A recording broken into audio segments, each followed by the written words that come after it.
அதானியை கைது செய்ய கோரி மார்க்சிஸ்ட் கட்சியினர் ஆர்ப்பாட்டம். குடியாத்தம் வேலூர் மாவட்டம் குடியாத்தம் மார்க்சிஸ்ட் கட்சி சார்பில் ஊழல் குற்றச்சாட்டில் ஈடுபட்ட அதானியை கைது செய்ய கோரி குடியாத்தம் பேரணாம்பட்டு நகர ஒன்றிய மார்க்சிஸ்ட் கம்யூனிஸ்ட் கட்சி சார்பில் குடியாத்தம் பழைய பேருந்து நிலையம் எதிரே ஆர்ப்பாட்டம் நடைபெற்றது. ஆர்ப்பாட்டத்துக்கு கட்சியின் குடியாத்தம் செயலர் சிலம்பரசன் தலைமை வகித்தார்.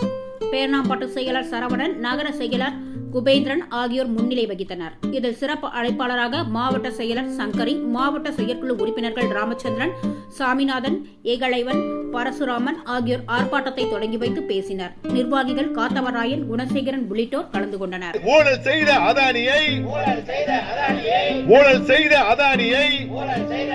கைது செய். இந்திய நாட்டின் பொது துறைகளை அதானிக்கு பட்டா போட்டு விற்க துடிக்கும் மோடி மீது, விற்க துடிக்கும் அதானி மீது